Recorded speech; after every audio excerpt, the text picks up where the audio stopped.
Ini masih soal pencurian. Ya. Ada seorang pencuri terekam CCTV mengambil kosmetik dan juga parfum di sebuah minimarket. Dan untuk mengelabui karyawan minimarket, pencuri itu mengembalikan bungkus barang curiannya ke rak toko. Jadi kosong dikembalikan. Oke. Sementara di Sukabumi, kawanan pencuri bertopeng menggasak 22 unit komputer milik sebuah SMP.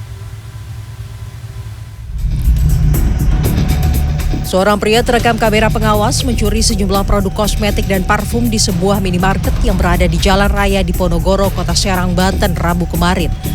Pria itu mengeluarkan kosmetik dan parfum dari bungkusnya, lalu menaruhnya di dalam keranjang belanja. Sesaat kemudian, barang curian itu dipindahkan ke dalam tas yang ia bawa. Untuk mengelabui karyawan minimarket, pria itu mengembalikan bungkus kosmetik dan parfum ke rak tempat barang-barang itu semula diletakkan. Pencurian itu sudah dilaporkan ke polisi. Petugas dari Polsek Serang Kota pada Kamis sore telah datang ke lokasi pencurian dan melakukan olah TKP. 3 kawanan pencuri bertopeng menggasak 22 unit komputer sekolah menengah pertama IT Badani di Desa Tegalega, Kota Sukabumi. Pencurian sempat terekam kamera pengawas selama 16 menit pada Rabu dini hari. Para pelaku menjebol teralis pintu laboratorium menggunakan linggis.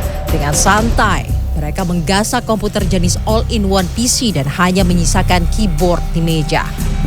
Pihak sekolah mengakui tidak adanya satpam dan kondisi ruangan yang bersebelahan dengan persawahan membuat laboratorium komputer mudah disatroni maling. Kasus ini sedang ditangani Polsek Lembur Situ. Tim Liputan CNN Indonesia.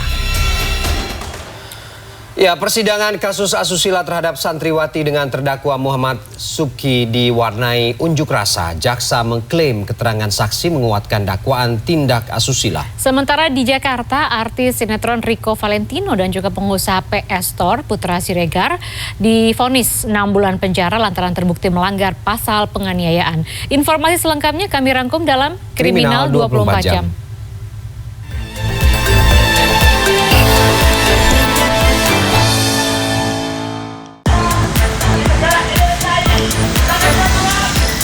Aksi demonstran mewarnai persidangan lanjutan kasus asusila terhadap santriwati dengan terdakwa Muhammad Subki alias Behi di Pengadilan Negeri Surabaya Kamis siang.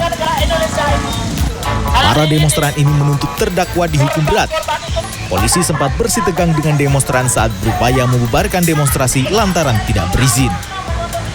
Namun akhirnya polisi memberikan waktu kepada demonstran untuk menyampaikan orasinya. Sementara itu, jaksa penuntut umum mengklaim keterangan saksi menguatkan dakwaan tindakan asusila, sedangkan kuasa hukum Behi menuduh para saksi hanya mengarang cerita. Artis sinetron Rico Valentino dan pengusaha PS Store Putra Siregar divonis 6 bulan penjara dalam persidangan kasus penganiayaan. Ketua Majelis Hakim Pengadilan Negeri Jakarta Selatan Abu Hanifah membacakan vonis secara daring pada Kamis sore.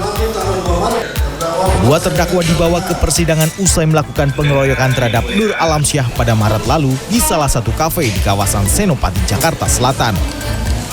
Berdasarkan putusan hakim, keduanya terbukti bersalah dan melanggar pasal tentang penganiayaan.